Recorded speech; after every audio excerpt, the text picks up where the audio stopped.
Hello and welcome back to the Watford Way. Today I'm here to preview Southampton versus Watford away at St Mary's Stadium down on the south coast. And I've got to say, coming up after that Wolves result, I'm very, very concerned about going into this Southampton game. I mean, I'm usually quite a positive, happy, smiley guy. But yeah, that Wolves result, I expected Wolves would probably, win the game. I mean, they have the players to do so, but the manner in which they won, I found very, very disappointing. I mean, 4-0 as well is just embarrassing. The fourth goal by Ruben Neves, chipping Ben Foster from that far out, it's just not. It's not good, is it? If we're being honest, it's not good. It's not the level Watford need to be at. Roy Hodgson is just not working out for him. Ray Lewington as well. Unfortunately, it looks like that has been the wrong appointment again by the Pozzos. So Xisco getting sacked very early. It reminds me of Javi Gracia, actually. He sacked Javi very early.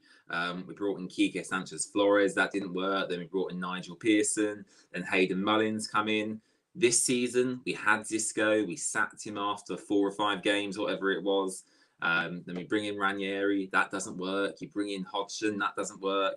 Will Hodgson get sacked if he loses to Southampton? I wouldn't put it past the Pozzos, I've got to be honest. And we've got a tough run of games coming up. No Premier League game is easy as it is, whether you're playing Norwich, Man City, Liverpool, Chelsea. No Premier League game is easy. But some of the games we've got coming up, I mean, I'm petrified. We've got Liverpool away, Manchester City away, we've got Chelsea away. I think the saving grace for me is the home games. I think we discussed it at the end of the watch long, actually, for the Wolves game. Our home games are our saving grace. I think we've got Burnley, Everton, and Leeds to come at home, and those are teams who are in and around us. And yes, this season at home we've done absolutely terribly, but my hope is if we can win them home games, which is a big hope. I don't think it's very likely, but if we can go and do that, then there's no reason why we can't stay up. But I think that's the challenge that this Watford side, have to set themselves. Let's see who's in chat. Andrew's here. Thank you for coming on, Andrew. Much appreciated. Jason's here as well. Adam is here as well. Obviously, we're here to talk about Southampton and what it means for Watford going forward. And I've got to say, it's the last game for quite a long time. These Southampton away games. So we've played Wolves away yesterday, Southampton away on Sunday. Then after Southampton, our next game isn't until, I'm just going to check this actually on the internet, but I don't think it's until the 2nd of April. I think 2nd of April, Liverpool away. So we would have had Everton at home next week. That got postponed because I think they're obviously involved in the FA Cup. So the FA Cup week is when we would have played Everton. So that then got postponed. So a really long break actually after this Southampton game. And that's why I kind of thought they could, if the Pozzos wanted to, they could obviously make the move to get rid of Hodgson. I'm not saying they should or they shouldn't. I'm just saying if they were to do that, it's a good opportunity to bring someone in. But whatever they do, I'm not going to agree with. Sacking Hodgson now, even though I don't like the man at all, I think is the wrong decision because ultimately, a manager needs more than 8 games to have an impact on a team. But equally, keeping him, it's quite evidently not working. So I'm kind of in the middle. I don't really know. I don't really know quite what to do at the moment with this Watford side. I mean, I think the players need to take a lot of responsibility as well. The performance they put out at Wolves was, it was just absolutely baffling. I mean, Ben Foster especially. I mean, 39 years old, experienced pro. The goal Ruben Neves scored, shipping him. I personally thought, I'm not a goalkeeper. I personally thought we should have done better there. But I don't really know what I'm talking about. As I said, I've never played as a goalkeeper in my life, but I did think he should have done better, considering it was a long way out that Ruben Neves scored from. And obviously the mistake Foster made, where he kicked it straight to, I think it was Daniel Podence, left his goal wide open. And, that was a very, very easy goal for Wolves. Cucho Hernandez scoring that ridiculous own goal. If that was a defender, surely that just goes out for a corner. It's just, I'm just in a bit of a weird place with Watford at the moment because I started supporting Watford a very, very long time ago. because it was a nice club. It's a nice family club to support. They had the right values. You had a connection with the players on the pitch. They used to do loads of meet and greets in the shop. And it was all very fun. And, so it was a fun club to be around, in the Championship and in the Premier League. Them 5 years in the Premier League were some of the best years of my life. But the last 2 years, ever since the FA Cup final, the way we've operated, the way the club is structured, the decisions that have been made just are not good enough. And it's hard for Watford to compete at Premier League level as it is, because we have very little funds compared to other clubs. Yes, in the grand scheme of things, compared to all the other teams below us in the football pyramid, we're very wealthy. But actually, in comparison to even Southampton, who were playing on Sunday, in comparison to Leicester, Man City, Chelsea, etc., they're all very, very wealthy, and it's really hard to compete with them. So, the fact that we're already at a disadvantage in that sense means the decisions taken by the people at the top have to be spot on. And for the last 2 years, they haven't been. Yes, we got promoted from the Championship, but I would have expected that with the squad we had anyway. Regardless of who the owners were of the club, I would have expected that squad to get promoted. So I don't really think they can take a lot of credit for that. I think Xisco did a fantastic job with that squad. Ismail Assar really was the one who got us promoted. So I don't think the owners can take too much credit for that. But it's just, I find the decision making at the moment really, really frustrating. But we are where we are. I mean, if we look at the Premier League table at the moment, moving on to Southampton, of course, because that's who I'm here to talk about. Watford are currently 19th in the Premier League on 19 points. Everton in 17th are on 22 points. But the key factor here is they have 3 games in hand. Leeds are on 23 points, but they've played the same amount of games as Watford. And Brentford are on 27 points. Basically, you've got Brentford, Leeds and Everton, who really Watford need to be aiming to, catch, basically. I think Everton and Leeds especially are the teams that could potentially get dragged down into this with us. But yeah, it's just I just find the whole situation difficult. And actually looking at Southampton, they've had a really good season under Ralph Hasenhüttl, and again, the way they operate, the manager they've got, the consistency, and keeping him when times were tough.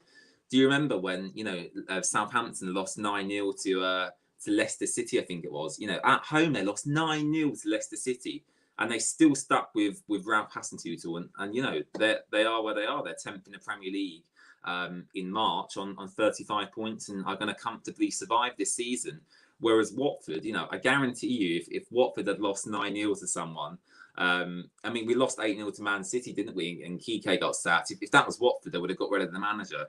And, Southampton stuck with Ralph. They play really good football as well. They've recruited well. They play good football, possession football. They've got good attacking talent, young players coming through. I think they're a good example of what you can do when you actually stick with the manager and, stick with their philosophy. So I think Southampton are a really good example at how Watford should operate. I see we've got a Luton fan in chat. Obviously he doesn't have a lot of time. Obviously Luton don't have any fan channels if it's coming to watch a Watford fan channel. But moving on to Southampton, 10th in the Premier League, Ralph Hasenhüttl.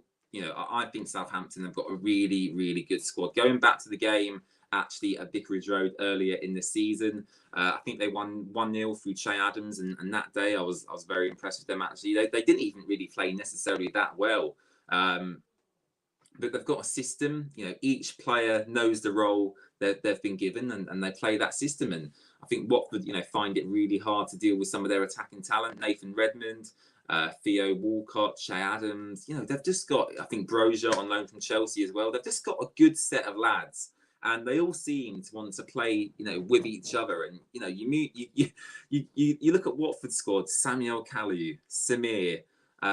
We've just got such a random set of players, and sometimes I do wonder, are their hearts really in the Watford project? Do they really want what's best for Watford?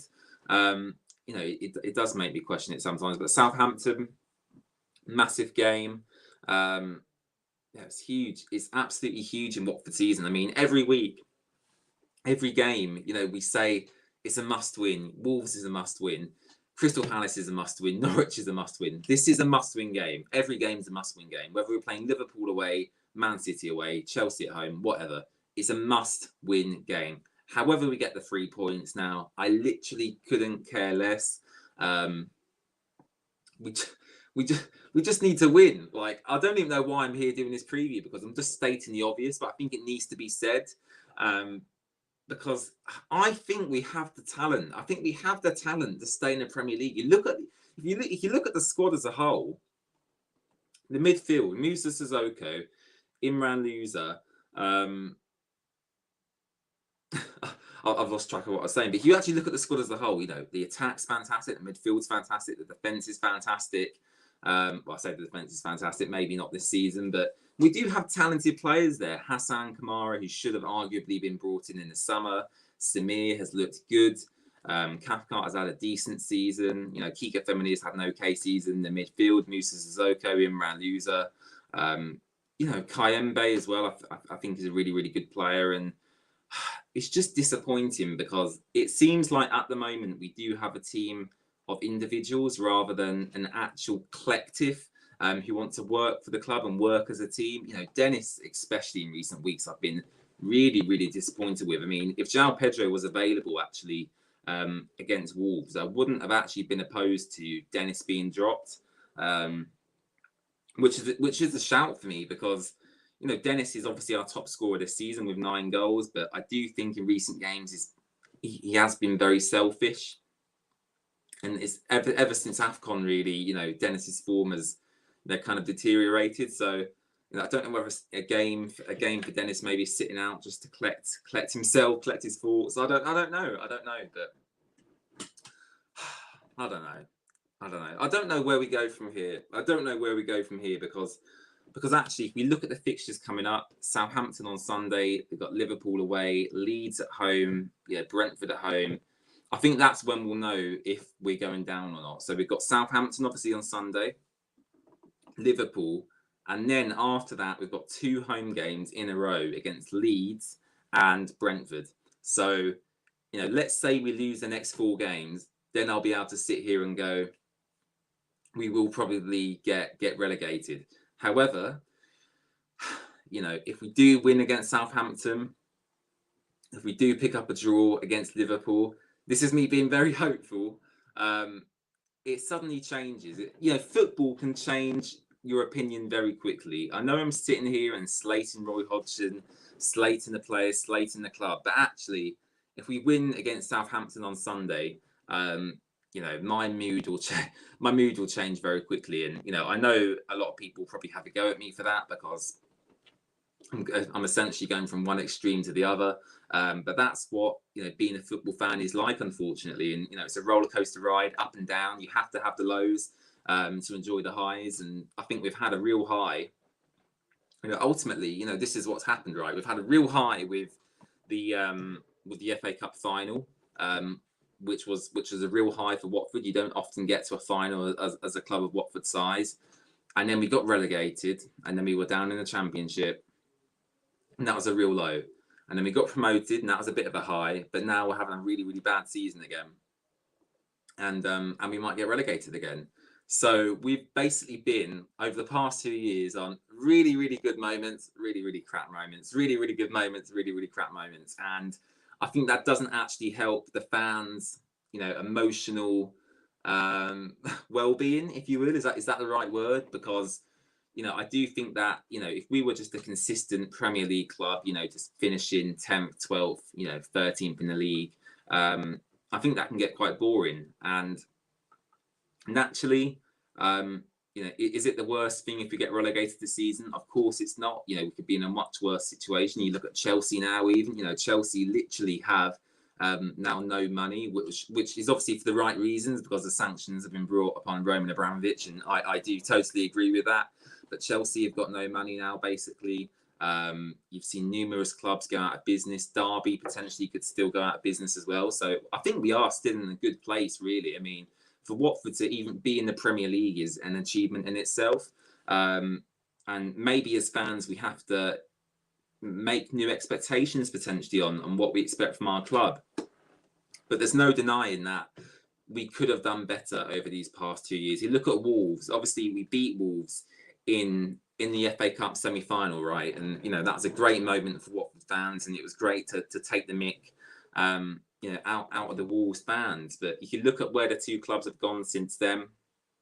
Wolves have gone from strength to strength, and we saw that yesterday. We saw the talent Wolves have got, how they've recruited. The manager they've brought in, the new goalkeeper they've brought in, Jose Sarr, Jimenez, Daniel Podence, Pedro Neto, Fabio Silva.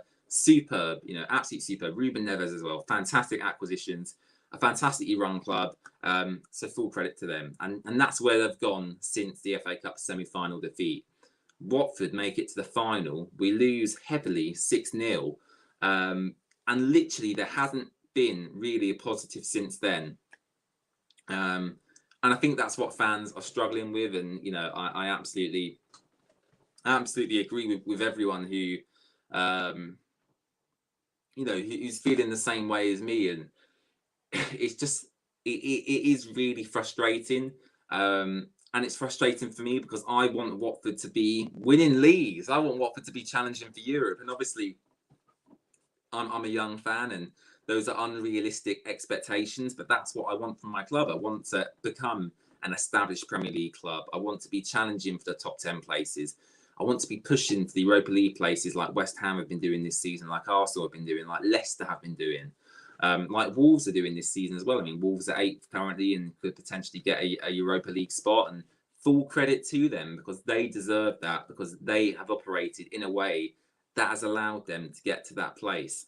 But at the moment, with these owners and the way they operate, if they don't change that, then unfortunately, us as fans can't actually do a lot. Yes, we could theoretically protest and we could make our feelings clear at a fan forum if they do one, or a Q&A session, whatever it may be. But actually, us as fans of the club actually have no control, because we as fans don't own any part of Watford. Gino Pozzo owns Watford, and he ultimately makes the decisions at the club. So us as fans, really, we're just passengers in this journey. And I think that's very frustrating because there's a lack of control there. I know there's a lot of clubs in Germany that have, a fan ownership scheme. I think it's the 50+1 scheme where fans can appoint a member to sit on board meetings, and they can veto certain things and certain decisions.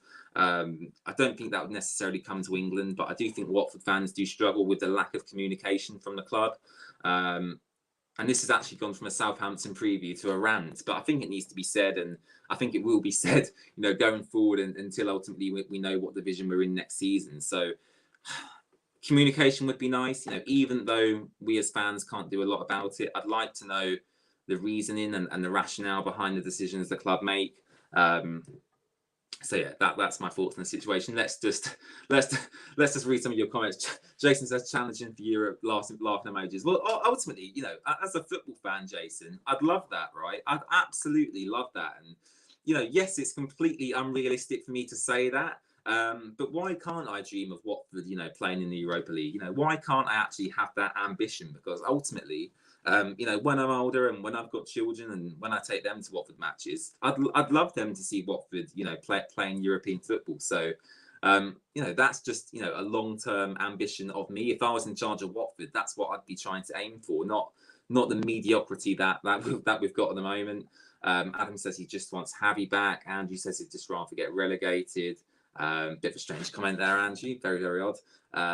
And I think Jason actually, because I was obviously growing up as a teenager through these times, 2015 to 2019. It was incredible. It was honestly incredible. Watching Watford compete regularly in the Premier League for 5 consecutive seasons. It was absolutely, it was unbelievable. It was absolutely fantastic. And I really enjoyed it. I really did enjoy it. And actually, I think them 5 years we spent in the Premier League consecutively,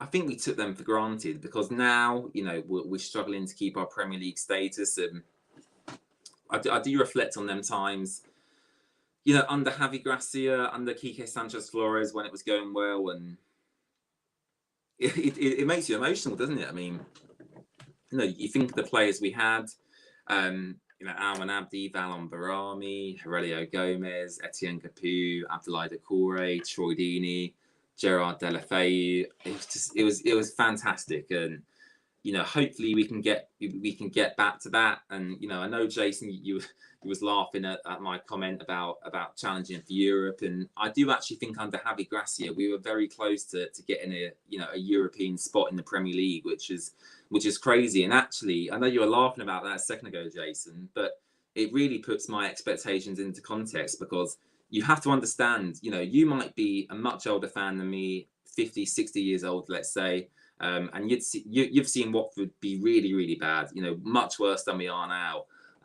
But me, I've grown up as supporting Watford through the Premier League, finishing 10th under Javi Gracia, getting to an FA Cup final. I've seen all of that with my own eyes as I was growing up, and I think that does have an influence on me, and it has an influence on people similar age to me about what our expectations are. And obviously, our expectations might be different to some older fans, but I don't see why that would be an issue, because I do think, as a Watford fan, I want us to win the Premier League. Of course I do, but obviously that's not going to happen. But that's in my mind, if I was having a dream at night, Watford holding the Premier League trophy would be the pinnacle. Obviously that's not going to happen, but you know what I mean. But yeah, in terms of a starting 11 prediction anyway for Southampton, briefly coming back to Southampton, who would I play?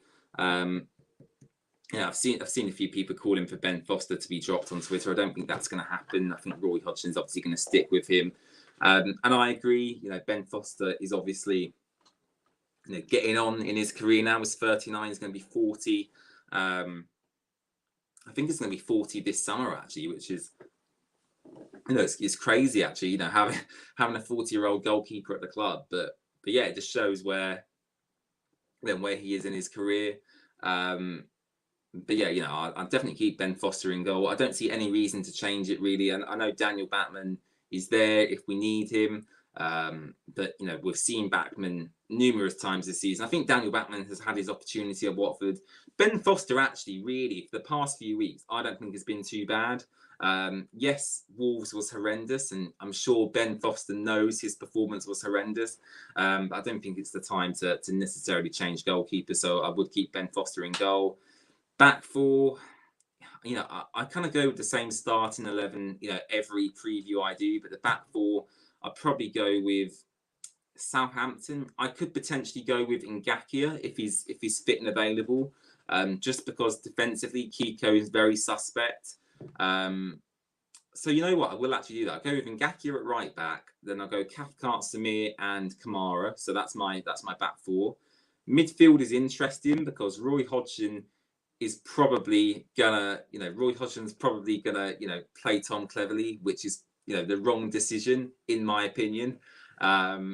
Jason said he's 15. I was assuming Jason was 50 or 60 years old, but he's actually 15. I do find that quite funny. But anyway, back to starting 11. I got a little bit distracted there. Yeah, midfield. I do think Roy Hodgson, because he is so stubborn, I do think he will stick with Tom Cleverley. I don't actually think the Wolves' performance had anything to do with Tom Cleverley. Yes, the whole team as a whole was absolutely terrible. But I do think Roy Hodgson probably will stick with Tom Cleverley just because of the relationship they've got. I'd much rather see Kayembe come in for Tom Cleverley, or even Peter Atebo. I mean, Peter Atebo, by the way, made his comeback against Wolves after months out. So potentially even I could go with maybe an Atebo, Sissoko, loser midfield. I think that would be quite industrial. There's a lot of ability in there. I think you got the creativity from loser, the box to box running from Musa Sissoko, and then Peter Atebo can sit deep and break up play. So maybe an Atebo, Sissoko, loser midfield might work quite well. We'll have to see obviously what Roy Hodgson does. But as I said, he's a very stubborn guy. He loves Tom Cleverley. He's said that numerous times already. So I'd expect Tom Cleverley will start against Southampton. And the front three, again, is interesting because João Pedro missed out due to some stupid COVID regulation. I mean, in the UK at the moment, if you test positive for COVID, you don't actually have to isolate. You're free to go about your day-to-day business. The Premier League seems to have slightly different rules. So you have to test negative 2 days in a row in the Premier League to feature. Pedro only tested negative for 1 day, not the 2 days consecutively, which meant he obviously couldn't feature against Wolves. So my front three against Wolves, against Southampton would probably be, I'd take Joshua King out just because, I mean, Joshua King is a very frustrating player. He gets himself into really good positions. You know, as you saw against Wolves, if you watched the Wolves game, he got himself into a really good position. He made a good run. He should have scored and he didn't score. You know, I think we've seen that so many times this season with Joshua King. It's frustrating to watch. And ultimately, we don't have the time to give Joshua King, you know, games to get back up to fitness. We don't have the time. So I'd take Joshua King out. I'd bring João Pedro in. I'd probably go João Pedro down the middle, Dennis on the left. Would that work? I don't know. Probably Pedro on the left, Dennis down the middle, and Cucho Hernandez on the right. I think that probably offers the best balance in terms of, you know, the team. But yeah, Joshua King is just, you know, very briefly on him, I just find him frustrating. I just find him really frustrating. You know, he did really well at the start of the season. He had the goal disallowed against Newcastle at home. He got the hat-trick against Everton. He scored against Manchester United. But actually, you know, I don't think he's actually scored since then, has he? I think he might have got a goal against Leicester in the FA Cup. No, he didn't even get a goal in that game, did he? I'm making stuff up now. But yeah, Joshua King, very frustrating player. I really hope it works out for him at Watford. I think he's got a 2-year contract with us. Yeah, it is what it is. Ultimately, we don't need, you know, strikers not scoring right now. We need people on form. I think João Pedro is on form. So yeah, João Pedro, as long as he's obviously negative for COVID, he comes straight in for me. And I think that's a good team though. If Peter Otavo is up to it, I would start him. I doubt he will because he's literally come back from a really bad injury. Yeah, that is my starting 11 prediction. Oh, I need to take a breath. I've been talking so much. I do apologise, but you guys seem to be enjoying my rant, which is good. Score prediction, right? Score prediction for this game. I usually give 2 predictions. I usually give a realistic prediction of what will actually happen, and then I'll give a James prediction where, you know, in my heart, this is what I'd like. So realistically, I can only see a Southampton win. I just think the way they play, they know their roles, they play good football, good attacking players. I can see them scoring numerous goals. So realistically, unfortunately, I'm sorry to say, I can maybe see a 3-0 Southampton win. But in my heart, Watford are going to win this game very comfortably. JP10 hat-trick, João Pedro hat-trick. I'll go 3-0 to Watford, away from home. Lovely jubbly. Easy peasy, lemon squeezy. Yeah, that's my predictions. But ultimately, you know, I don't actually expect to win any more games because I'm so far gone with getting angry at this team. We're quite clearly not good enough, you know, under numerous managers. Xisco, Ranieri, Roy, Nigel Pearson. The list goes on. Kiko Sanchez Flores a couple of years ago. You know, these players clearly, it's going to take a really high-level manager to get them playing well in the Premier League. Unfortunately, Roy Hodgson is not that manager. And to be honest, I'd be really happy to see the back of him in May. So there you go. What a way to end the stream. So that's my score predictions. Let's quickly take a look at what you guys have said. Adam has gone 3-1 to Southampton. That is, I presume. Jason says Zinchenko his favourite player. I really hope actually he does come back from Nottingham Forest next season because he's been having a fantastic loan spell there. He scored in the FA Cup actually, didn't he? And he's doing really, really well for them. So, you know, I do hope if we get relegated that Philip Zinchenko will come back. But apparently they actually want to keep him, and I think Philip Zinchenko actually wants to stay as well. So bad news on that front, unfortunately. Mella says realistic 3-1 Southampton, but in their heart, you've gone with a 2-0 Watford. Dennis double, lovely jubbly. Jason has gone 2-0 to the Saints. I was hoping for a bit of positivity from chat, guys, and I know I've been negative, but you guys, you know, have to give me a bit of positivity. Take care, Ballum. Hope you're doing well, buddy. Jason says we used to always play well against Southampton, but we're just rubbish now. And I don't know, because, you know, whenever I've gone to see Watford play Southampton, I can't remember the last time we actually beat them. I think under Marco Silva, we might have beat them. I think, was it Kapil or Decore scored? but I actually don't. In recent seasons, I don't actually think our record against Southampton is very good. They obviously beat us at Vicarage Road earlier this season. We always just seem to, I think they press us really high usually, and we always seem to struggle with, the attacking talent they've got. So I don't know. They're just a bit of a bogey team for Watford, in my opinion. I've never really seen us put out a superb performance against Southampton, which is odd because we've literally beat every top 6 team apart from Man City. Yet we seem to struggle against Southampton and various other teams we seem to struggle against as well. BJ's gone 2-0 Watford, Sissoko and Cucho Hernandez. I do like that, BJ. Very good prediction from you. Mela says, let's pray for Xisco. Happy manager, but better tactically. Yeah, I love Xisco, and in hindsight, looking back now, well, I was going to end the stream 5 minutes ago, but I keep on talking. Yeah, looking back at Xisco in hindsight, yes, the performance against Leeds where he got sacked was a poor performance. There's no beating around the bush in that sense, but I don't think he deserved to be sacked. We were 15th in the Premier League at that time, and I don't think any manager deserves to be sacked.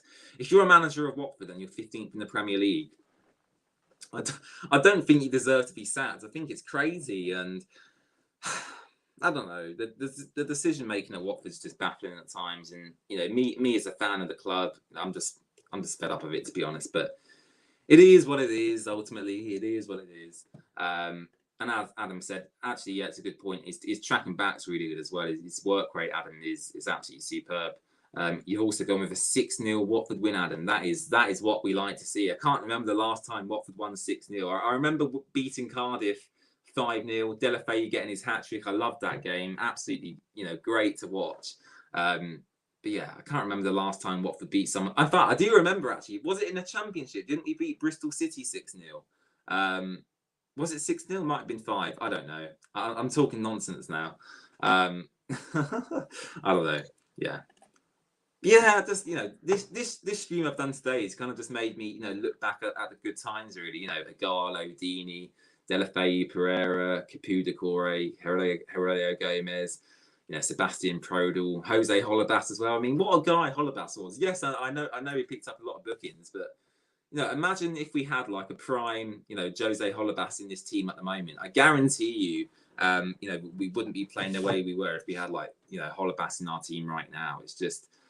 I think we've lost a lot of characters, haven't we? Gomez has gone, Dini's gone, Capu's gone, Decore's gone. They've all gone in a really short period of time. And actually, looking at that Javi Gracia team, the only player really left from that team is, we've got Craig Cathcart and Ben Foster. And that really is it, isn't it? I can't really think of any other players who played consistently in that team who were still at the club. So that's probably the issue. We've lost so many big characters at once. That's probably, why we're struggling so much. But yeah, I do have to go now because I have been talking for 33 minutes and 22 seconds. So I do apologise for that. But I hope you've all enjoyed my rant, and I hope it's been worth your time sitting here to listen to me. I will be back actually on Sunday. If you're not aware, I will be doing another watch along. I'm treating you guys. I know I am treating you guys.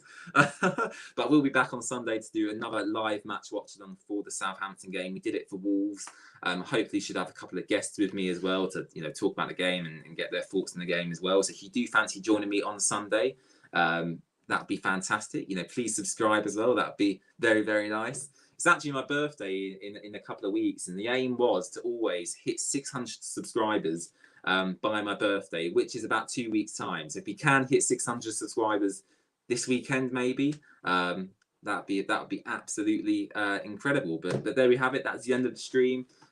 Jason says Luton watch along next season. Actually, Jason, I'd love to go to Luton away next season. It's, I've never actually been to a Luton Watford match or Watford Luton match at Vicarage Road. So yeah, I'd absolutely love to go to that. But look, I've got to shut up now because I've literally been talking for so long.